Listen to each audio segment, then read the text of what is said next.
إن الحمد لله حمدا طيبا كثيرا مباركا فيه وأشهد أن لا إله إلا الله وحده لا شريك له وأشهد أن محمدا عبده ورسوله أما بعد فأعوذ بالله من الشيطان الرجيم وما أرسلناك إلا رحمة للعالمين بسم الله الرحمن الرحيم رب اشرح لي صدري ويسر لي أمري واحلل عقدة من لساني يفقهوا قولي. ناظرین، سیرت النبی صلی اللہ علیہ وسلم کی سیریز میں ایک مرتبہ پھر سے آپ کا استقبال ہے. ناظرین، گزشتہ ایپیسوڈ میں جو باتیں ہم نے آپ کے سامنے رکھی وہ یہ کہ نبی صلی اللہ علیہ وسلم کی مکی زندگی کے 13واں سال کا دور چل رہا تھا. آپ صلی اللہ علیہ وسلم کو اللہ سبحانہ وتعالیٰ نے ہجرت کرنے کا حکم دیا، جو قرآن مجید کی آیتوں کا حوالہ ہم نے آپ کے سامنے گزشتہ ایپیسوڈ میں دیا. جب سے ہجرت کا حکم ہو چکا، ہر صحابی جس کو میسر ہو سکے وہ ہر چیز کی قربانی سے جو اسے دینی پڑی، بغیر اس چیز کی محبت اپنے سینے میں بٹھائے ہوئے ان چیزوں کی قربانی دے کر، چاہے وہ اولاد کی شکل میں ہو، گھر والوں کی شکل میں ہو، رشتہ داروں کی شکل میں ہو، قبیلے کی شکل میں ہو، جائیداد کی شکل میں ہو، پیسے کی شکل میں ہو، جو چھین لیا وہ چھوڑ دیا، جو مانگا وہ دے دیا، جو چھوڑنا پڑا وہ چھوڑ دیے، اور بس اللہ عز و جل کی رضا حاصل کرنے کے لیے ہجرت کا سفر کیا. جب حکم ہوا 2 مہینے کے اندر تقریباً سارے صحابہ مدینہ ہجرت کر چلے گئے. مدینے میں ان کا ٹھکانہ وہی تھا جو انصار نے ان کے لیے ارینجمنٹ کیا تھا. انصار اور وہ مہاجر جو ہجرت کر گئے تھے وہ انتظار میں تھے تو اللہ کے نبی صلی اللہ علیہ وسلم کی ہجرت کے انتظار میں تھے، اس ارادے سے کہ جب اللہ کے نبی صلی اللہ علیہ وسلم ہجرت کر کے مدینہ آئیں گے تو تمام کے درمیان کچھ سیٹلمنٹ کریں گے، تمام کے درمیان کچھ بھائی چارگی کریں گے، نئے بزنس کی شروعات کی جائے گی، نئے گھر بنانے کی شروعات کی جائے گی، مسجد کی شروعات کی جائے گی، اذان کی شروعات کی جائے گی. ایک اسلامی ماحول کو کریٹ کرنے کے لیے وہ سب کوئی نبی صلی اللہ علیہ وسلم کے انتظار میں تھے. تب تک ٹیمپرری جو کچھ انہیں میسر ہو سکا وہ کھا لیتے تھے، جو رہنے کو میسر ہوا وہیں پر رہا کرتے تھے. زندگی کے دن بیتتے گئے، یہاں تک کہ اللہ عز و جل نے نبی صلی اللہ علیہ وسلم کو ہجرت کا حکم دیا. آپ صلی اللہ علیہ وسلم نے اپنے ساتھ ہجرت کرنے کے لیے ابو بکر صدیق رضی اللہ عنہ کو روکے رکھا تھا. ابو بکر صدیق رکے تھے. دوپہر کا وقت تھا، جیسا ہم نے گزشتہ ایپیسوڈ میں آپ کے سامنے بتایا. جس رات ہجرت کرنا طے پایا گیا اسی دوپہر کو آپ صلی اللہ علیہ وسلم ابو بکر صدیق کے مکان گئے اور ان سے کہا کہ آج کی رات ہمیں ہجرت کرنے کے لیے نکلنا ہے. رات کا وقت تھا. ادھر مشرکین مکہ پلان یہ کر گئے کہ مہاجر جو ہجرت کر کے مدینہ چلے گئے وہ وہیں رہنے دو، اور اللہ کے نبی صلی اللہ علیہ وسلم کے ساتھ بہت ہی چند لوگوں کی تعداد مکے میں مسلمانوں کی تھی، اس لیے کہ اکثر ہجرت کر چلے گئے تھے. ان لوگوں نے یہ پلان کیا کیوں نہ اللہ کے نبی صلی اللہ علیہ وسلم کو مکے میں قتل کر دیا جائے، جس کی سازشیں وہ بہت سال سے کر رہے تھے. کہا اگر یہاں قتل ہو جائیں گے تو مسلمان مدینے میں رہ جائیں گے، انہیں دین سکھانے والا کون ہوگا، انہیں دین سمجھانے والا کون ہوگا، کیسے تبلیغ کا کام آ کر لے کے جائیں گے. اس پلاننگ کے ساتھ انہوں نے پلان کیا کہ آج کی رات محمد صلی اللہ علیہ وسلم جب صبح کی صلاح کے لیے اپنے گھر کے باہر نکلیں گے تلواروں سے لے کر ان کے جسم کے ٹکڑے کر دیے جائیں. اس پلان کے ساتھ چند نوجوانوں کو مقرر کر دیا گیا اور ایسی سازش محمد رسول اللہ صلی اللہ علیہ وسلم کے خلاف رچی گئی کہ چوکھٹ کے باہر چند نوجوانوں کو بٹھا دیا گیا. رات کا وقت تھا. ادھر ابو بکر صدیق ہجرت کی تیاری کے لیے اپنے گھر میں کھانے پینے کا سامان باندھ چکے تھے، لباس وغیرہ باندھ چکے تھے، پانی کا مشقیزہ تیار کر چکے تھے، اور وہ سب انتظار میں تھے کہ اللہ کے نبی صلی اللہ علیہ وسلم کب ہمارے گھر آئیں گے، کب ہجرت کا آغاز ہوگا. ناظرین، ادھر اللہ کے نبی صلی اللہ علیہ وسلم کو جبریل علیہ السلام نے دن میں اطلاع دے دی، اے اللہ کے نبی صلی اللہ علیہ وسلم آج آپ کے بستر پر آپ نہیں حضرت علی کو سلانا. لہذا جب جبریل علیہ السلام نے اطلاع دے دی، نبی صلی اللہ علیہ وسلم نے اس رات اپنے بستر پر علی بن ابی طالب رضی اللہ عنہ کو سلا دیا. نبی صلی اللہ علیہ وسلم رات کا وقت تھا، صبح کی نماز سے پہلے یا اسی وقت میں اپنا سامان لیے اور اپنے گھر کا دروازہ کھولے. جیسے اللہ کے نبی صلی اللہ علیہ وسلم گھر کے دروازے کو کھولے، دیکھتے ہیں کہ مشرکین مکہ کے نوجوان ہیں جو اپنی ہاتھوں میں تلوار لیے ہوئے اس زمین کی سب سے پیاری شخصیت محمد رسول اللہ صلی اللہ علیہ وسلم کے جسم اتھر پر تلوار چلانے تیار ہے. لیکن اللہ عز و جل نے اطلاع دے دی تھی، اللہ عز و جل نے مدد کا طریقہ بتا دیا تھا. آپ صلی اللہ علیہ وسلم نے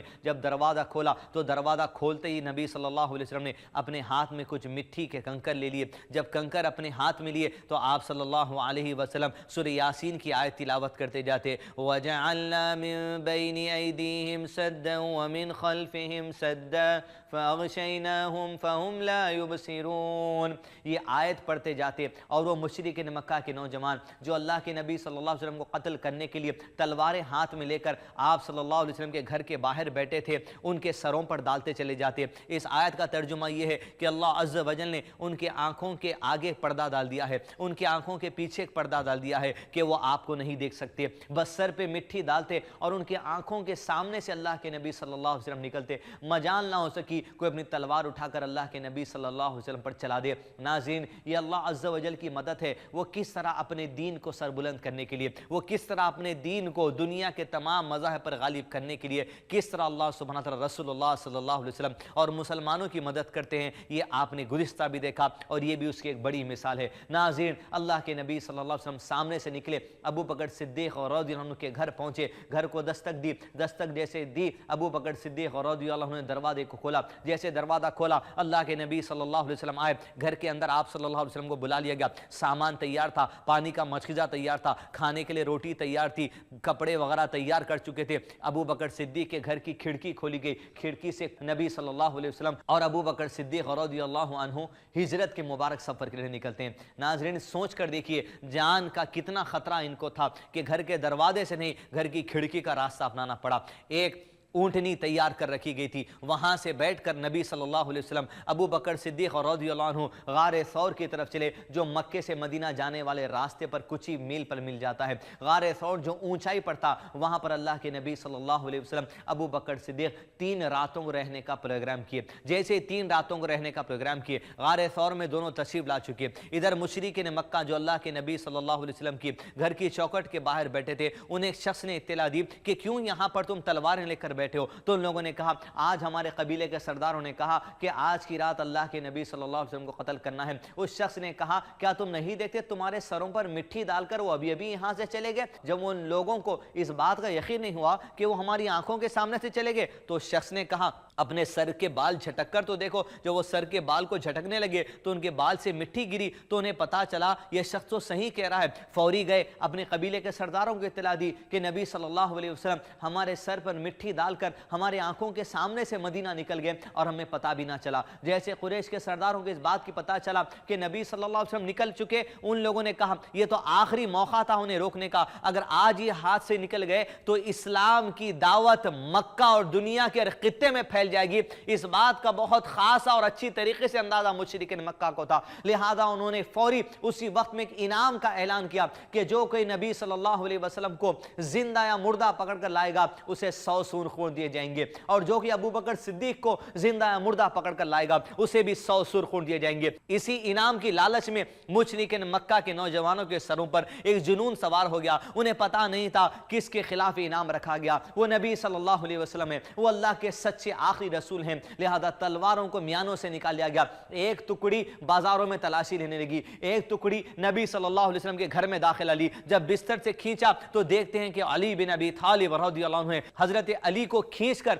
کعبۃ اللہ کی سرزمین پر لے کر آتے، انہیں مارتے اور پوچھتا ابو جہل، بتا تمہارے نبی صلی اللہ علیہ وسلم کہاں گئے؟ حضرت علی کہتے مجھے نہیں پتا اللہ کے نبی صلی اللہ علیہ وسلم کہاں گئے۔ دوڑے، دوڑ لگا کر ایک ٹکڑی ابو بکر صدیق کے گھر کی طرف گئی، جس میں ابو جہل بھی شامل تھا، اسماء بنت ابی بکر رضی اللہ عنہ جو ابو بکر صدیق کی بیٹی تھی، ماں عائشہ رضی اللہ عنہ کی بہن تھی، انہوں نے دروازہ کھولا۔ ابو جہل نے پوچھا کہاں ہے تمہارے والد اور تمہارے نبی صلی اللہ علیہ وسلم؟ حضرت اسماء نے کہا مجھے نہیں پتا کہاں ہے۔ حضرت اسماء کو ایک تماچا رسید کرتا ہے ابو جہل، جس سے ان کی کان کی بالی زمین پر گر جاتی ہے۔ صحابہ کو مارا گیا، پیٹا گیا، زدکوب کیا گیا، یہاں تک کہ حضرت علی کو گھسیٹ کر لے کر آتے۔ ایک ٹکڑی سے کہا گیا کہ تم مدینے کے راستے پر نکل جاؤ، کہ دوڑ لگاؤ تیزی سے اپنے اونٹوں کو، پتا چل جائے کہ اگر راستے میں محمد صلی اللہ علیہ وسلم، ابو بکر صدیق اگر اس ہائی وے روڈ پر مل جائے جو ہائی وے روڈ مدینے کی طرف جاتی ہیں، تو راستے میں انہیں قتل کر دینا۔ قتل کر کے لاؤ گے ان کے جسم کو 100 سرخون دیں گے، 200 سرخون دیں گے۔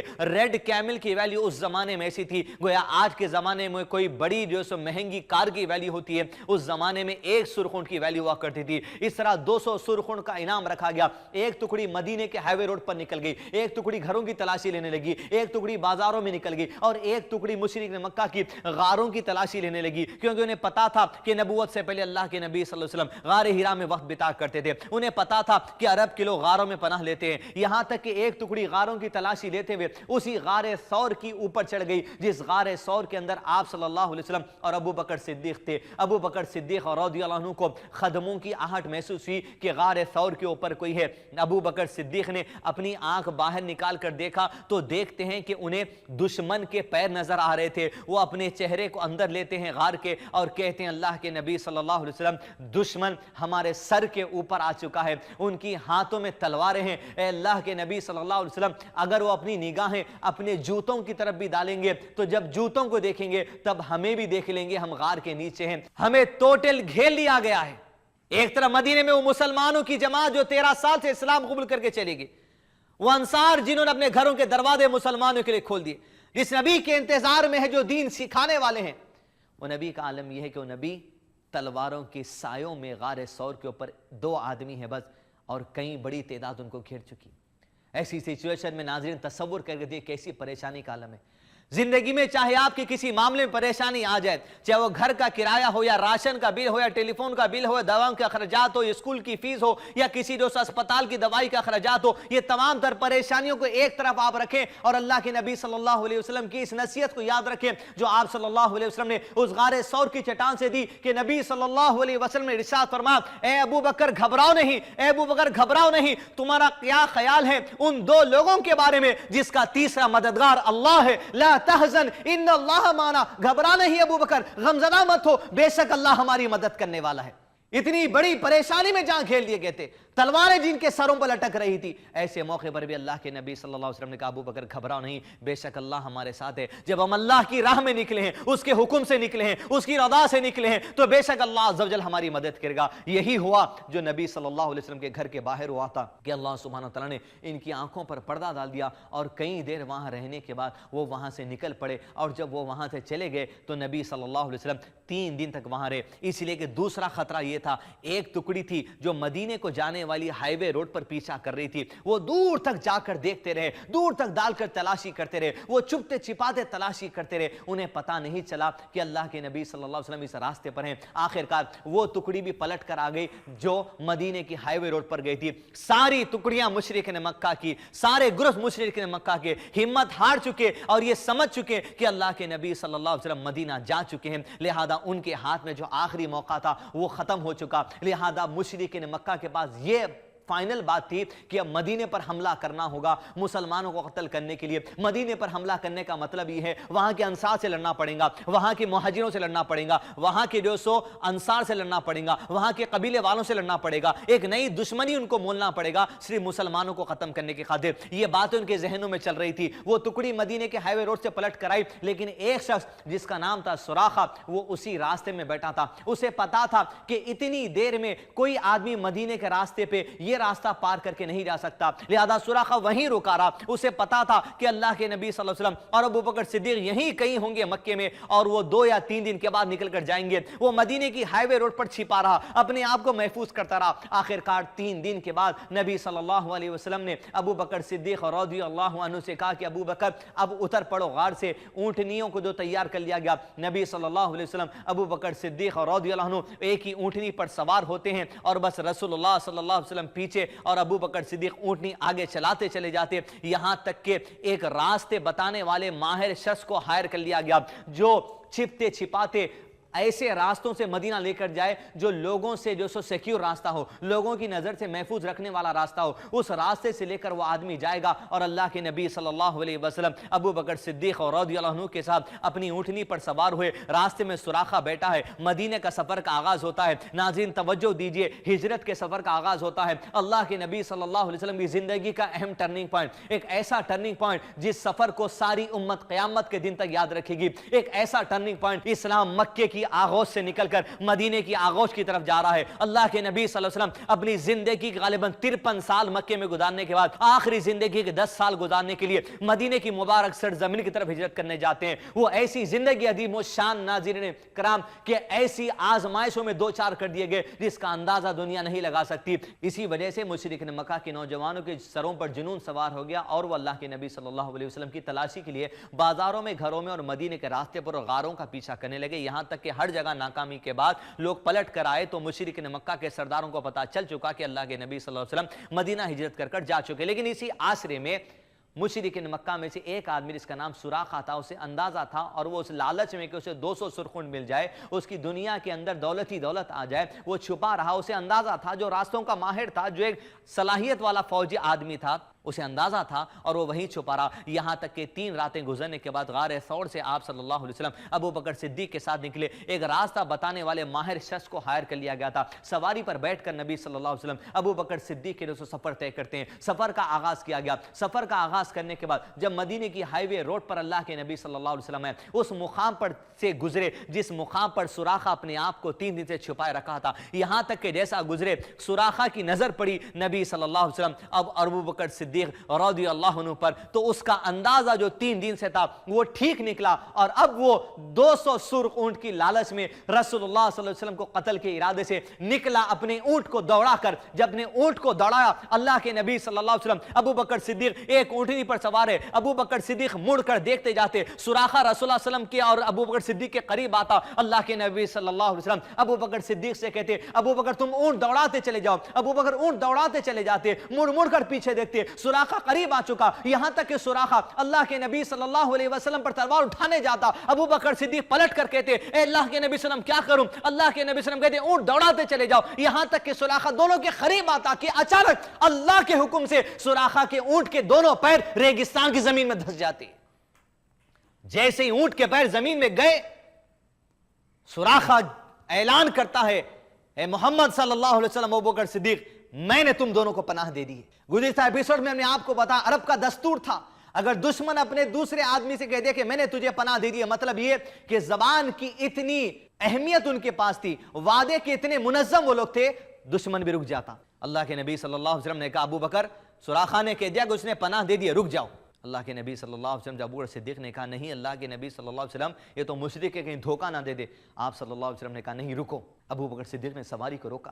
سراقہ آتا ہے نبی صلی اللہ علیہ وسلم کے پاس اور کہتا ہے میں کئی سال سے عرب کی اس زمین پر اونٹ اور گھوڑوں کو دوڑاتا ہوں لیکن کبھی میری زندگی میں ایسا تجربہ نہیں ہوا کہ ریگستان کی ریت میں میرے اونٹ کے پیر یا گھوڑے کے پیر دھس گئے. آج پہلی بار ہے محمد بن عبداللہ صلی اللہ علیہ وسلم میرے ساتھ زندگی معاملہ پیش آیا تو بے شک یہ بات میرے لیے عجوبے والی تھی. آج مجھے یقین ہو گیا کہ بے شک تم اللہ کے سچے رسول ہو، اس لیے کہ معاملہ صرف تمہارا پیچھا کرتے وقت ہوا، کسی اور دشمن کا پیچھا کرتے وقت نہیں.